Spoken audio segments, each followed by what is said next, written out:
Have you ever found yourself feeling stressed or uneasy in certain places? Maybe it was a crowded shopping mall with loud neon signs, or a dimly lit car park with low ceilings and flickering fluorescent lights. In contrast, think about the spaces that make you feel calm. Perhaps sitting in a bright kitchen with sunlight streaming in, or relaxing in a cozy library corner with high ceilings and a garden view. We've all experienced the different effects that built environments can have on our mood, but how often do we stop to think about what these spaces are doing to our health?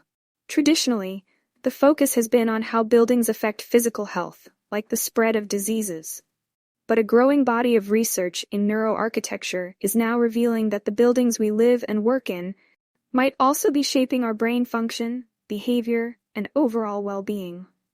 In fact, architectural design may influence not only stress levels but also the development of conditions like Alzheimer's, depression, and anxiety.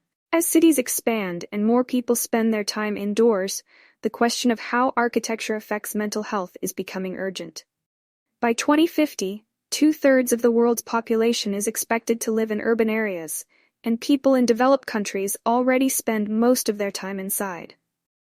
Vulnerable groups, such as the elderly and those with weakened immune systems, often spend nearly all of their time indoors. As extreme weather becomes more common, these numbers are only going to rise. What researchers in neuroarchitecture are finding is that even small architectural details can have a big impact on our stress levels.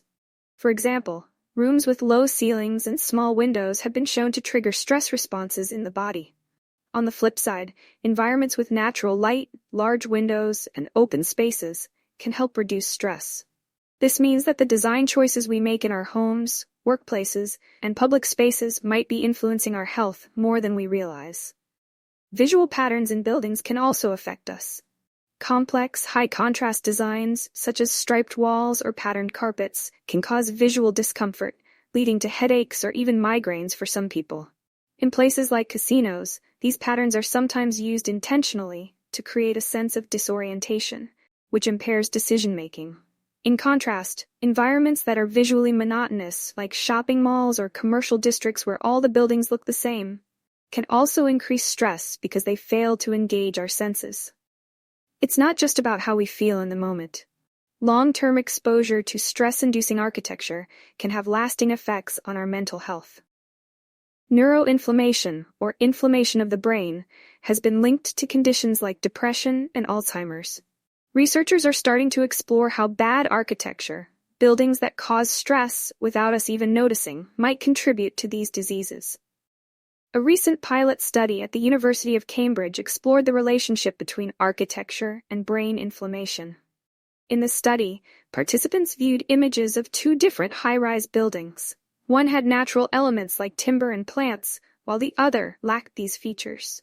Using EEG technology to measure brain activity, researchers found that participants had lower levels of brain inflammation when exposed to the more natural, biophilic building.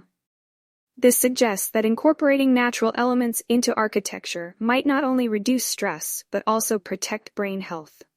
So, what does all of this mean for everyday spaces?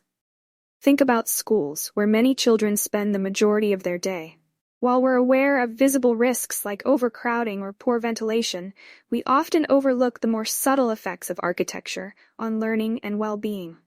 For example, how does the lack of natural light in classrooms affect students' ability to focus, especially those with ADHD? Could the design of these spaces be contributing to long-term mental health issues? The same concerns apply to hospitals, workplaces, and other environments where people spend significant amounts of time. The emerging research in neuroarchitecture is opening up new ways of thinking about public health. Our built environments are not just backgrounds to our lives, they actively shape how we feel, think, and function. By paying more attention to how spaces are designed, we can create environments that promote better brain health and overall well-being.